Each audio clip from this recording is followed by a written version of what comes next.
Friends, ಎಲ್ಲರಿಗೂ ನಮಸ್ಕಾರ. ಅಭಿರುಚಿ ಚಾನಲ್ಗೆ ಸ್ವಾಗತ. ಇನ್ನೇನು ಸಮ್ಮರ್ ಹಾಲಿಡೇಸ್ ಬಂತು, ಮಕ್ಕಳು ತುಂಬಾ ಖುಷಿಯಾಗಿರ್ತಾರೆ ಮತ್ತು ತಿನ್ನೋಕ್ಕೇನಾದರೂ ಮಾಡ್ಕೊಡಮ್ಮ ಅಂತ ಕೇಳ್ತಾನೆ ಇರ್ತಾರೆ. ಅದರಲ್ಲಿ ನೀವು ಈ ರೆಸಿಪಿನೂ ನೀವು ಟ್ರೈ ಮಾಡ್ಬೋದು. ಕಸ್ಟರ್ಡ್ ಫ್ರೂಟ್ಸು ಮಾಡಿಕೊಡಿ, ಮಕ್ಕಳು ತುಂಬಾ ಎಂಜಾಯ್ ಮಾಡ್ಕೊಂಡು ತಿಂತಾರೆ. ಅರ್ಧ ಲೀಟ್ರ್ ಹಾಲಿಗೆ 1 ಗ್ಲಾಸಷ್ಟು ನೀರು ಹಾಕ್ಕೊಂಡು ಹಾಲನ್ನ ಕಾಯ್ಸೋಕೆ ಇಟ್ಕೊಂಡಿದ್ದೀನಿ. ಹಾಲು ಬಂದು ಕುದೀತಾ ಇದೆ.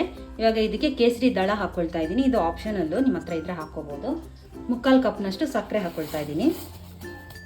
ಹಾಕ್ಕೊಂಡು ಒಂದ್ಸಲಿ ಮಿಕ್ಸ್ ಮಾಡ್ಕೊಂಡ್ಬಿಡಿ. 3 ಸ್ಪೂನು ಕಸ್ಟರ್ಡ್ ಪೌಡರ್ ತೊಗೊಂಡಿದ್ದೀನಿ. ಇದಕ್ಕೆ ಸ್ವಲ್ಪ ಹಾಲು ಹಾಕ್ಕೊಂಡು ಚೆನ್ನಾಗಿ ಮಿಕ್ಸ್ ಮಾಡ್ಕೊಂಡ್ಬಿಡೋಣ. ಒಂದು ಅರ್ಧ ಲೋಟದಷ್ಟು ನಾನು ಹಾಲು ಹಾಕ್ಕೊಳ್ತಾ ಇದ್ದೀನಿ. ನೋಡಿ, ಮಿಕ್ಸ್ ಮಾಡ್ಕೊಂಡಿದ್ದಾಗಿದೆ. ಕುದೀತಾ ಇರೋ ಹಾಲಿಗೆ ನಾವು ಮಿಕ್ಸ್ ಮಾಡ್ಕೊಂಡಿದ್ವಲ್ಲ ಕಸ್ಟರ್ಡ್ ಪೌಡರ್ನ ಹಾಲು ಹಾಕ್ಕೊಂಡು ಅದನ್ನು ಹಾಕ್ಕೊಂಡ್ಬಿಡೋಣ. ಸ್ವಲ್ಪ ಹಾಲು ಗಟ್ಟಿ ಆಗೋ ತನಕ ನಾವು ಮಿಕ್ಸ್ ಮಾಡ್ಕೋಬೇಕು. ಫಸ್ಟು ಚೆನ್ನಾಗಿ ಒಂದ್ಸಲಿ ಮಿಕ್ಸ್ ಮಾಡ್ಕೊಂಡ್ಬಿಡಿ.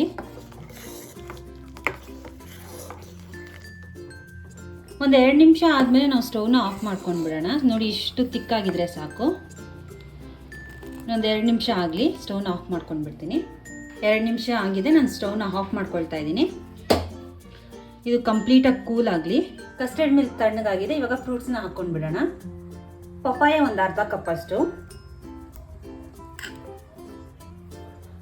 ಆ್ಯಪಲ್ ಸ್ವಲ್ಪ,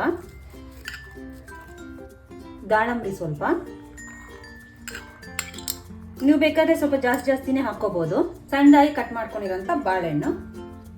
ನೀವು ಯಾವ ಫ್ರೂಟ್ಸ್ನ ಬೇಕಾದರೂ ಕೂಡ ಇದಕ್ಕೆ ಹಾಕ್ಕೋಬೋದು. ತುಂಬಾ ರುಚಿಯಾಗಿರುತ್ತೆ. ಲಾಸ್ಟಲ್ಲಿ ಕಸ್ಟರ್ಡ್ ಮಿಲ್ಕ್ನ ಹಾಕ್ಕೊಳ್ತಾ ಇದ್ದೀನಿ. ನಾನು ರೆಡಿ ಮಾಡಿಕೊಂಡಿದ್ವಲ್ಲ ನಾವು ಕಸ್ಟರ್ಡ್ ಮಿಲ್ಕ್, ಅದನ್ನು ಹಾಕ್ಕೊಳ್ತಾ ಇದ್ದೀನಿ. ಸಬ್ಜಾ ಸೀಡು ನಾನು ಒಂದು 2 ಸ್ಪೂನ್ ಅಷ್ಟು ಹಾಕ್ಕೊಳ್ತಾ ಇದ್ದೀನಿ. ಇದು ದೇಹಕ್ಕೆ ತುಂಬಾ ತಂಪು. ಹಾಕ್ಕೊಂಡು ಮಿಕ್ಸ್ ಮಾಡ್ಕೊಂಡ್ಬಿಡಿ. ಕಸ್ಟರ್ಡ್ ಫ್ರೂಟ್ಸು ರೆಡಿ ಆಗಿದೆ. 1 ರಿಂದ 2 ಗಂಟೆ ಫ್ರಿಜ್ಜಲ್ಲಿ ಇಟ್ಕೊಂಡು ಆಮೇಲೆ ಸರ್ವ್ ಮಾಡ್ಕೊಳ್ಳಿ. ತುಂಬಾ ಚೆನ್ನಾಗಿರುತ್ತೆ. ನೀವು ಟ್ರೈ ಮಾಡಿ ಕಮೆಂಟ್ ಮಾಡಿ ತಿಳಿಸಿ. ನನ್ನ ಚಾನಲ್ನ ಸಬ್ಸ್ಕ್ರೈಬ್ ಮಾಡಿ ಸಪೋರ್ಟ್ ಮಾಡಿ. ಇನ್ನೊಂದು ಒಳ್ಳೆಯ ರೆಸಿಪಿ ಜೊತೆಗೆ ನೆಕ್ಸ್ಟ್ ವಿಡಿಯೋದಲ್ಲಿ ಸಿಗ್ತೀನಿ.